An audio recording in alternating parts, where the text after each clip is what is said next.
Sorry finally guys हामी आज चाउरी Deurali गाउँपालिकाको view tower जाँदैछौँ है। पवन दाई पनि हुनुहुन्छ। ल हामी चाहिँ यहाँ गाइज अब सिँढी चढ्दैछौँ। ल नानी अगाडि हेर त बाटो यस्तो रुख ढलेर बिजोग भएको अवस्था छ र पनि। ल छोरी कति वर्ष हुँदा आएको रे हामी यहाँ? 10 वर्ष भएपछि यो हामी हाम्रै जन्मथलो चाउरी देउराली गाउँपालिकाको भ्यू टावरमा चाहिँ फर्स्ट टाइम आउँदैछौँ। यो सिँढी चढेर ल जाऊ ल अगाडि अगाडि हिँड न बेबी। देख्न सक्नुहुन्छ भ्यू टावर जानुभन्दा अगाडिको दृश्य त यस्तो छ भने भ्यू टावर गइसकेपछि कस्तो होला त होइन?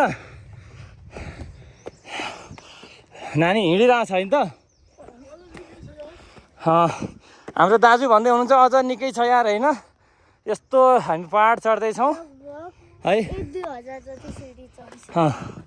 लगभग 1-2 हजार जति सिँढी चढिसक्यौँ भन्ने जनगुनासो आइसकेको छ मेरो नानीको मुखबाट। एकदम ख्याल गरेर हिँड है। भिड छ देख्न सक्नुहुन्छ। माथि पनि मान्छेहरू जाँदै हुनुहुन्छ।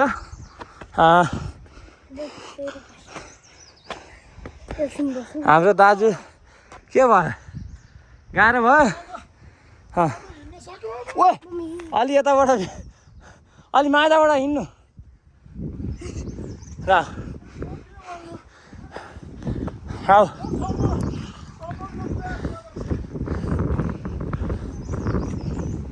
आऊ बाबा।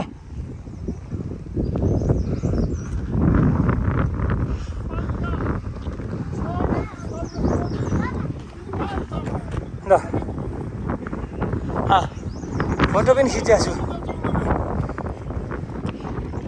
खतरा हावा चलेको छ। ल यसरी यही पोजिसनमा लिएर जाउँ त माथिसम्म लिएर जाउँ देखाउँदै। अनि माथि गएर मलाई यता देखाऊ।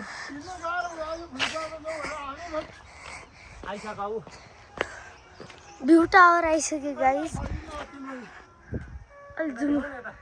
जुम गरेर देखाएँ। Hello hello.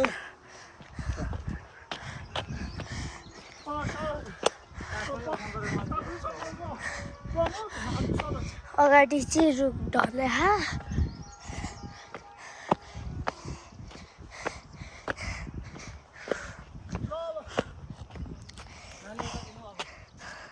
फाइनल्ली गाइस हामी धेरै सिँढी चढेर पुग्यौँ। देउराली गाउँपालिकाको भ्यू टावर चाहिँ अवलोकन गर्न आइराखेका छौँ। भ्यू भ्यू टावर देख्नुभन्दा अगाडि धेरै राम्रो भ्यू देखिया छ। देख्न सक्नुहुन्छ।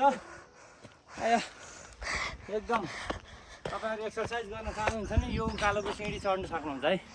एक्सर्साइज हुन्छ यहाँ फाइनल्ली। र मेरो नानी अझ हिँड्दैछ, सङ्घर्ष गर्दैछ। यत्र भएका बुढा मान्छे हिँड्न सक्दैनन् भने मेरो नानी हिँडिरहेको छ। ल यहाँ रुख मुनिबाट छिरो सानी। जाऊ।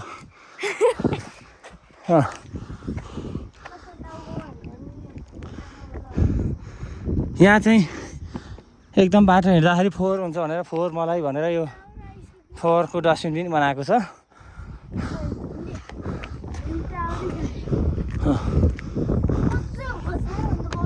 आइसक्यो।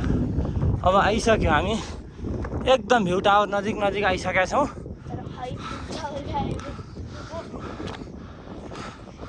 फाइनल्ली गाइज देख्न सक्नुहुन्छ। अब यो चौतारा चाहिँ हामी बसौँ भन्ने कुरा आइरहेछ। हिँड्न नसकेको अवस्था। एकछिन बस्छौँ अनि भ्यू टावरबाट भ्यू देखाउँछौँ है त हामी। ल